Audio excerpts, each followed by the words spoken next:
Have you ever met someone who looked completely ordinary, until they opened their mouth and shattered your entire perception of them? Stick around till the very end, because this story might just remind you that kindness, language, and love have no boundaries. And before we begin, don't forget to hit that like button, subscribe, and turn on the bell, because stories like this deserve to be heard. It was a quiet morning in Berlin.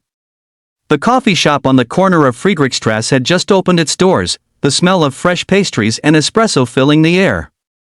Behind the counter stood Liam, a single dad who had recently moved from London with his little daughter, Emma, who was just 6 years old. Liam wasn't supposed to be here. Life had forced him here. After losing his wife 2 years earlier, London felt too heavy, too full of memories that hurt to breathe in. So, when a small translation firm in Berlin offered him a modest job, he packed up his daughter and came here, hoping for a new start. His German was basic, clumsy even. He knew how to order coffee, ask directions, say thank you and sorry, but that was about it. He'd been learning slowly, mostly through Emma's school lessons, because children pick up languages faster, and Emma was already teaching him. That morning, as he fixed the coffee machine, a group of young, well-dressed women entered the cafe, laughing softly. They looked like they belonged to a different world: designer coats, elegant handbags, and that confident air only people born into comfort seem to have. One of them, Clara, stood out instantly. Her blonde hair was pinned back, her blue eyes sharp yet kind. She looked around the cozy shop and smiled politely before speaking in rapid German. Zwei Cappuccino, ein Latte, ein Croissant mit Mandeln, bit. Liam froze. He could barely catch half of it. He looked around awkwardly, then pointed to the pastries. Sorry, English? I don't speak much German yet, he said. The girls giggled. One whispered, loud enough for him to hear, Engländer. Natürlich kann kein Deutsch. Englishman. Of course, he can't speak German.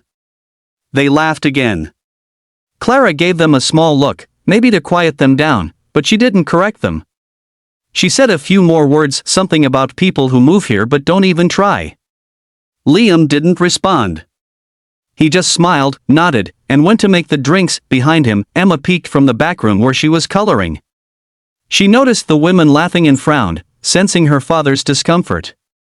But Liam wasn't angry. He'd faced worse: pity, judgment, whispers about being a single dad doing a woman's job. When he handed over the drinks, he simply said, enjoy, with a soft smile. Clara barely looked at him, just gave a polite nod. They left a small tip and walked to the table near the window. Hours later, as the cafe grew busier, Liam noticed Clara sitting alone now. Her friends had left. She seemed deep in thought, scrolling through her phone, looking a little lost. After a few minutes, she sighed heavily and rubbed her temples. Liam approached gently. Everything okay? He asked. She looked up, startled. Oh, just a bad day. He smiled kindly. I get that a lot around here. Coffee helps, trust me. She gave a faint laugh. Maybe another latte, then. He nodded and walked back to the counter. But this time, as he made her drink, he decided to add a little something, a heart-shaped foam on top. A small gesture, but one that made her smile when he brought it over. Thank you, she said softly. Anytime. Over the next few days, Clara came back. Once, twice, then almost every morning. She'd sit in the same spot, always alone, sometimes on the phone speaking rapid German about meetings, family, and business deals that sounded complicated and tense. Liam didn't pry, but he noticed how her shoulders dropped a little more each day. There was something heavy behind her calm smile. One afternoon, Emma came out from the back with a small paper she had been drawing on. She shyly approached Clara and handed it to her. It was a doodle of a smiling woman with long hair and a heart beside her. Das bist du, Emma said proudly. That's you. Clara's eyes widened. You speak German? Emma nodded. Ein bisschen. A little bit. They both laughed. Liam watched from behind the counter, his heart warming. Clara smiled at him for the first time, really smiled. Over the next week, Clara started helping Emma with German words, teaching her short phrases and correcting her pronunciation. In return, Liam helped Clara with English slang. Her new favorite word was cheeky.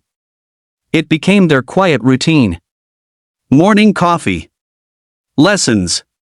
Laughter. But one evening, everything changed. Clara was sitting outside the cafe on a cold winter afternoon, clearly upset. She was speaking on the phone in German, her tone sharp, emotional. She didn't know Liam was standing behind the counter, listening quietly. Her words came out fast, angry, trembling. Ich bin es leid, nur die Tochter der Reichsten zu sein. Niemand sieht mich als Mensch. I'm tired of just being the daughter of the richest man. No one sees me as a person.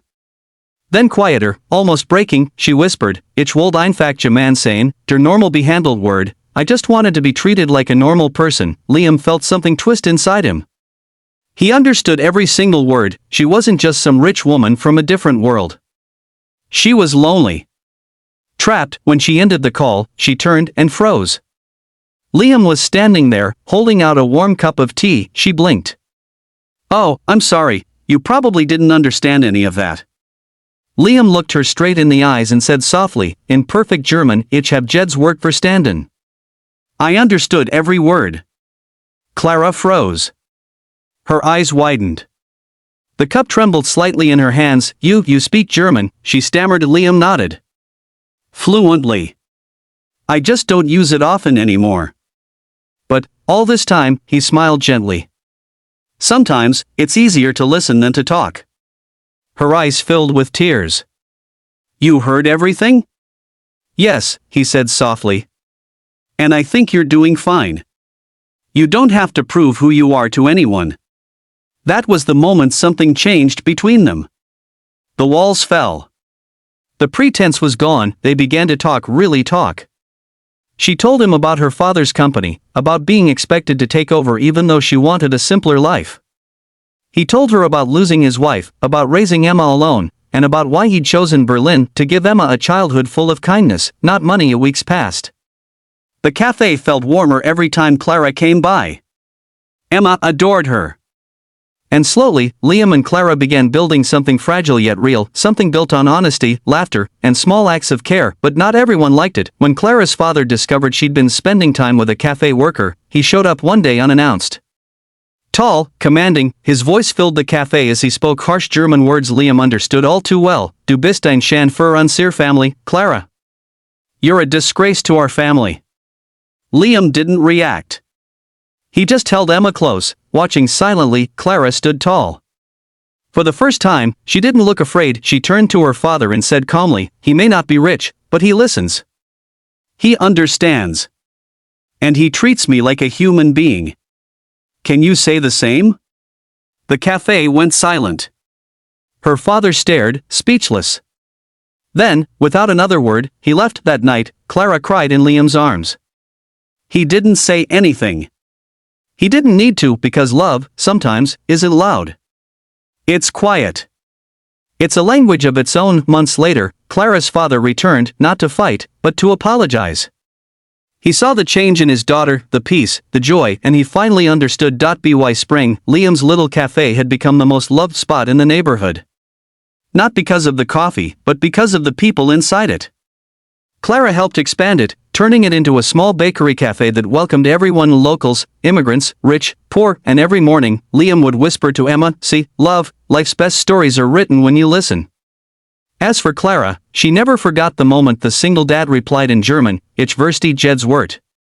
Because that sentence didn't just mean he knew her language, it meant he saw her heart. If this story touched you even a little, hit that like button, share it with someone who needs hope today, and subscribe for more stories that remind us love doesn't need translation. Red Heart.